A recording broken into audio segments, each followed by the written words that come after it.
All right, welcome to another episode of ChrisAmandaChats. Here we are in our lovely Costa Rican office. This is nice. That was be pouring down rain today. We're actually in our Australian office. It looks like we're in Costa Rica, but we're actually in Australia. And it is a lovely day of rain, and here we are. But you know what? Nothing stops us because we are here to empower people. We are here to transform lives, and we are here to support, in this particular case, parents today in a very serious conversation. So, you know, if you've been following us in our series, right, we had series 1 was on anxiety and depression, right? And this name of this program that we designed is called Changing the Conversation. Because right now, with things that teenagers are going through, young adults, and even tweens, right, that in between a kid and a teenager, they're dealing with things that we have not dealt with previously in life. The drugs are stronger. They kill. The sex talk, the pornography, all those things are completely at anybody's beck and call on a phone now. And also they're very much more violent, right? We're looking at video games and the violence there and things like that. Anxiety and depression, all-time highs. Teenage suicide, all-time high. And so that's why we are like, we want to take all the knowledge that we have and all the guidance we have and just pour it out into the world. And hope that it resonates with quite a few people to change the conversation, because it's not about just talking to kids anymore about like, hey, don't do that or you're going to get in trouble because they might not make it home. We don't want that, right? No. And I guess it comes like why it's so important to us is that I have a 14-year-old son and we've done a lot of youth. Yeah, and I work with youth organizations literally all over the world. And so I have been around thousands of teenagers in the last year, and you know, they're great. They're all great kids. They just sometimes, you know, get lost in this path, as a lot of us do, right? Like those teenage years are tough ones, are they not? I mean, you're trying to find your identity, and everybody's telling you what to do, and nobody's really asking you what you want to do. Except saying, don't do that. Except don't do that, right? Don't do that. We were just talking about how we're going to change this, because the intention of this particular video that we're doing today is we're going to go over some ideas about how to talk to your teenager about specifically about sex and drugs, or about those two types of conversations, because those are typically the hardest to have with kids. With anxiety and depression, it's a little bit more easier to talk with, and you can also kind of see the symptoms, but on a lot of stuff, when you talk about drugs and about sex, we don't notice until it's almost too late. So that's what we're talking about today. And one of the things that we wanted to start off with is, you know, before the conversation, I think that both of our parents had with us, right, was just don't do it, right? Yeah. Don't take drugs and don't have sex. And if you do that, you know, if not, you'll get punished, or God will punish you, or you'll go to jail, or I don't know, all these, you know, threats that came up. Avoid the conversation. Oh yeah. or that was the other part too, right? We'll have like a one minute conversation. Hey, don't do that, right? You good? Okay. Good talk. And like, okay, it's like, what am I going to say? I'm a teenager. I don't know what I'm talking about. I don't even know. I didn't do anything wrong. So why am I getting yelled at, right? Yeah. And the accessibility, like when we were young, it's not there. And that's, you know, most of the problem. And that's the big part of why we have to change the conversation, right? Because we didn't have porn on our phones, and we didn't have drugs that killed us at the time. So that's why we're doing it. But one of the biggest things, I think, Amanda, is not only talking about what hasn't worked in the past, but really we need to have a new and fresh conversation with these young adults, because we're going to reference them from now on as teens or young adults, because really these conversations need to take place with adult mindsets. And as much as that might make some parents uncomfortable, ourselves included, that's what it has to be, because it's no longer about, you know, smoking some pot or whatever in the park and just getting some munchies, or about, you know, maybe just having, you know, I don't want to say having sex, because there's always a consequence, but it's like making a child in today's world when, you know, these kids aren't prepared, you know, for that responsibility. And also really kind of the underlying cause, right, what we really want to talk about is what the shame that comes with that, especially for this entire generation of teenage girls that we're seeing.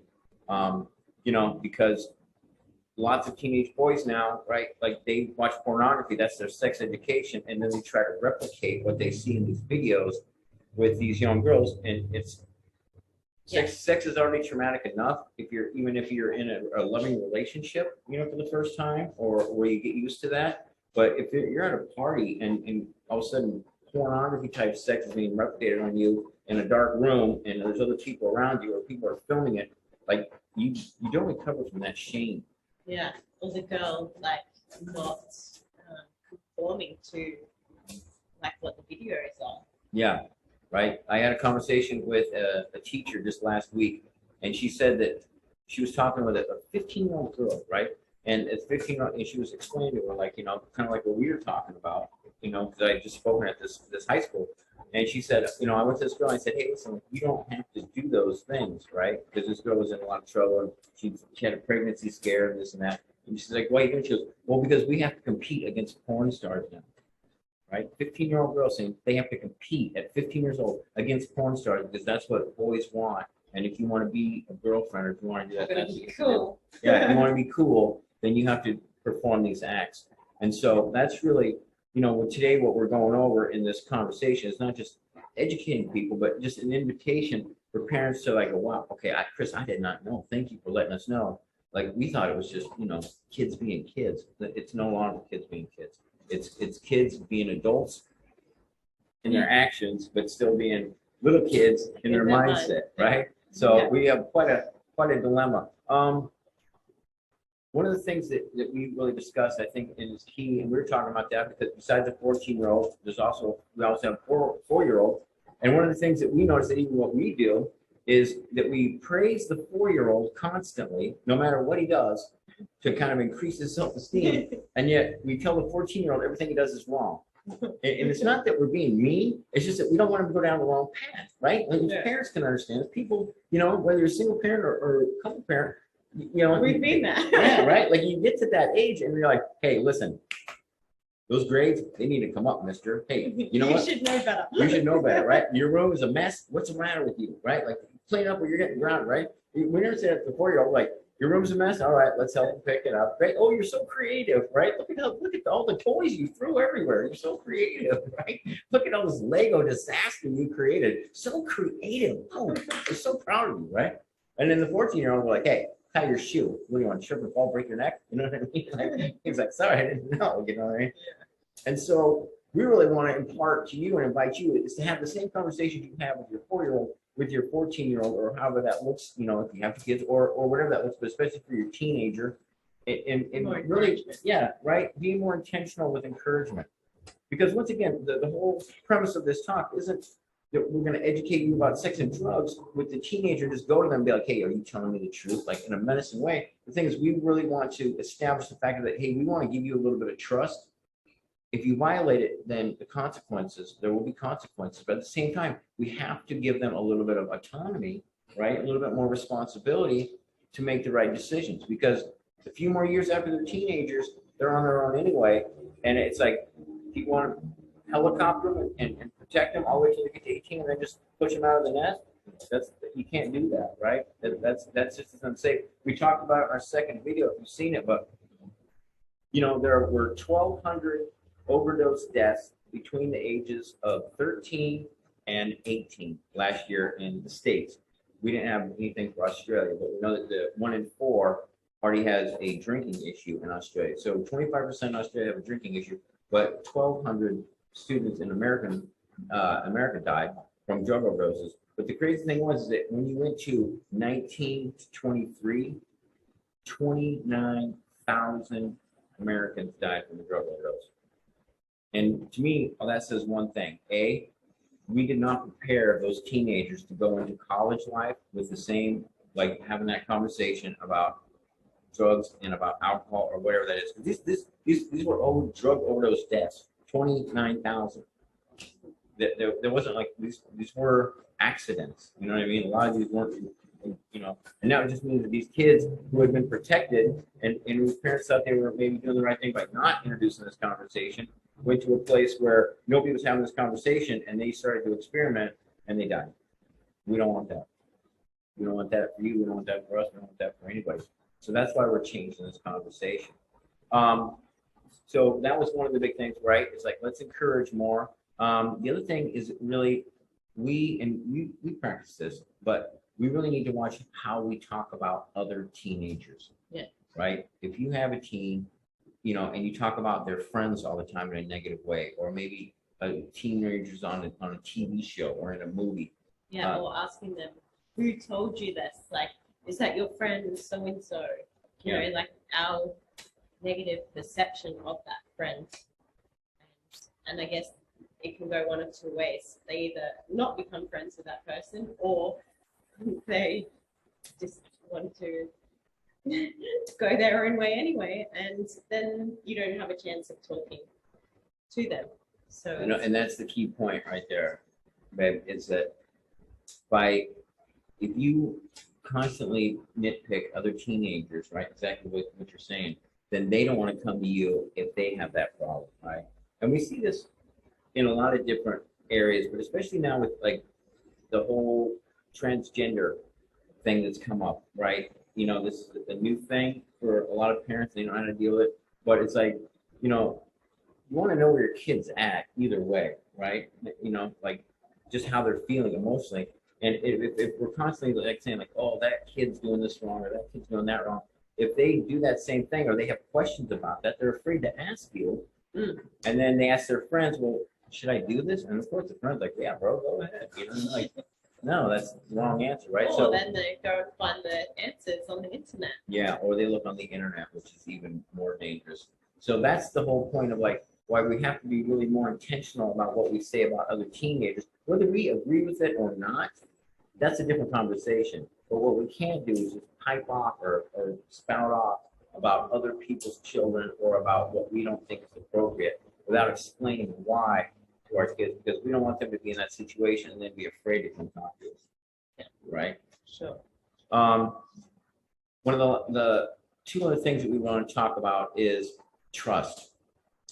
Trust is extremely important when we have this talk about sex and drugs, because we want to impart to the child, right, this young adult, I should say, I apologize, not child, this young adult, that we trust them because we have done our job enough to raise them to get to this point.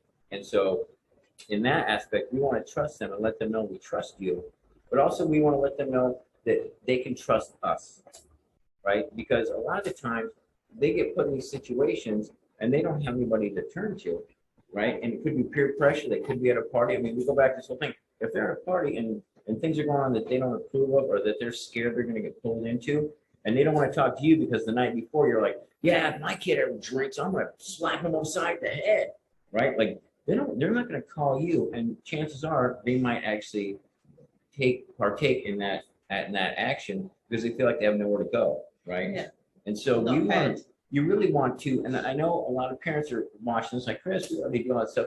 Do it again, right? Because that's the last thing, or two things that we want to talk about is do it again. You need to be more consistent in your communication with your teenager, right? We invite you to do that because kids change, as we all know, every couple of weeks. And it's kind of like cleaning out the garage. Can we use that for an example? Or, you know, I guess we don't have a whole lot of garages here, but in the States, right, we have a garage, most houses, and people just pack a bunch of crap in there, you know what I mean? And then they got to clean it out every week, called spring cleaning or whatever. But the point is that you can't have one conversation at, say, the beginning of the school year with your young adult teenager and not have it again halfway through the year or every month.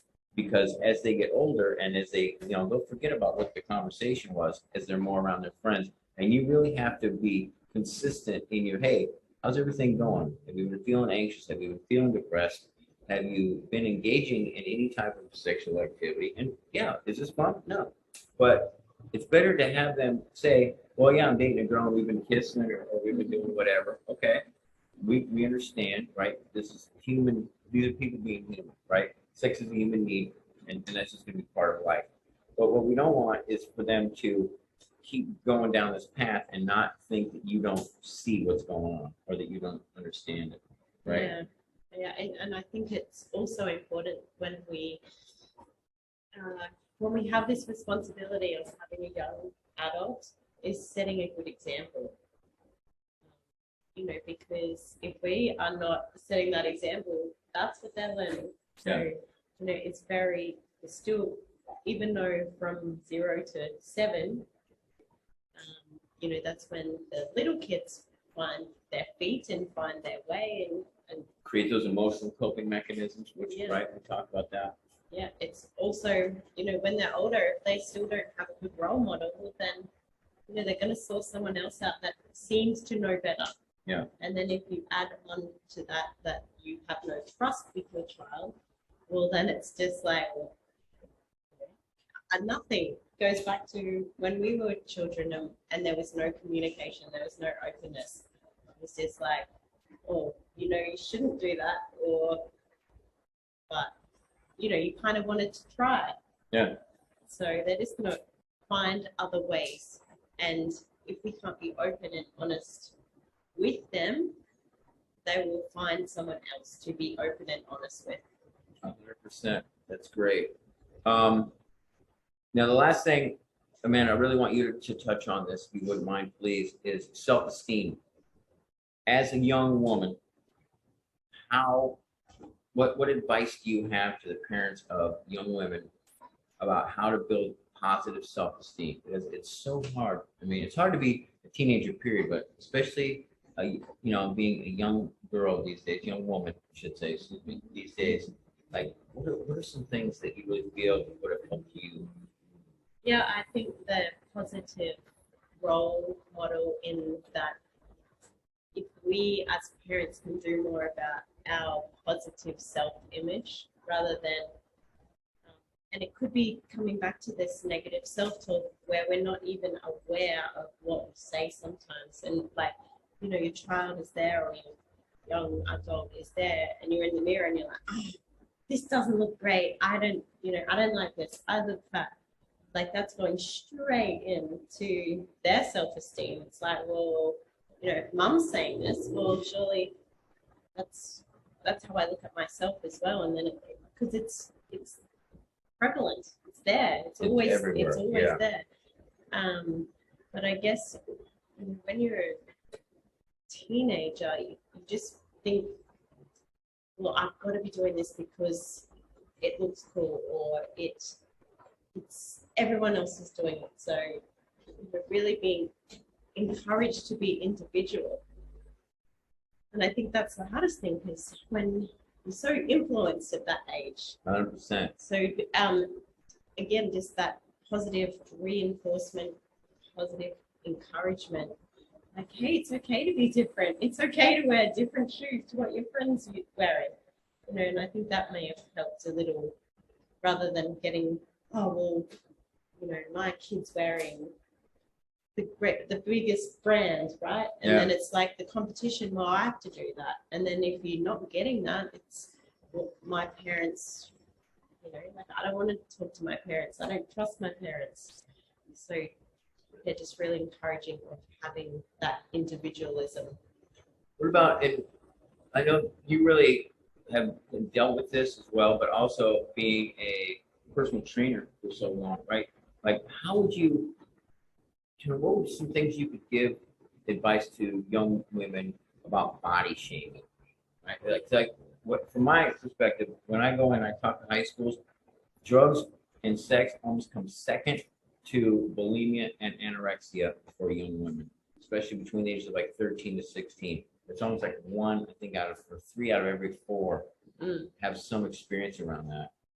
Yeah, well, again, it's referring to like what's out there. So everything, all our advertising is skinny models and this and that. So how do you like cut that away? Can't really. So in that regard, it's being okay with yourself. Again, it's coming back to just like everyone is different and everyone should be encouraged, even if they're skinny or they're a little bit junky. You can say it. Yeah.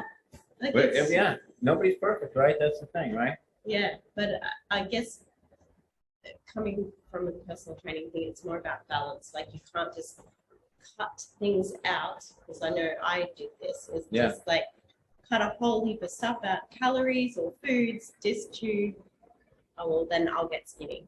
And that was the answer. And it plays, like it still has effects, later on in life. because of those decisions made. 100%. And I think you brought up a great point, babe. And that is that while our kids are with their peers, there might be there's obviously gonna be peer pressure about what clothes, shoes, jackets, whatever that is to wear, and how you're supposed to look to compete against other kids. You know what? That's just going to be part of life. We all had to go through it. They're going to have to go through it, and they're going to have to create their own emotional coping mechanisms for that. What we're inviting all of you to do is when that child is back in your care or back in your home, you take the time and as much as you can, even if it's just a couple minutes a day, and let them know that they are cool just the way that they are, right? Like, that's the thing. It's like, it's not about like being able to protect them or because let's be honest, there are people in high school is ruthless. It's ruthless. It always has been. It always will be. There's always going to be this clique of people that's going to go against this clique of people, and you have to look like this, and you're going to have to be this skinny. You're going to have this big of muscles. You're going to have to, blah blah blah blah. And we all know that once you get out of there, nobody cares. It's like algebra. You never used algebra once you learned it. Right? Nobody wanted to learn it. We had to learn it. We got out. We never used it. Am I right? Yeah. Let's be honest. And this is the same thing, right?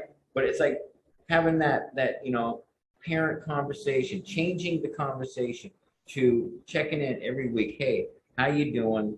Do you feel okay about yourself? Right? Simple question. If they tell you, yeah, mom, I'm fine. You're like, okay, well, that's cool. But if you want to talk, I'm here, right? Because we don't want to force them into anything. That's the thing, right? Because we know it doesn't work. And the harder we push, the further they pull away, right?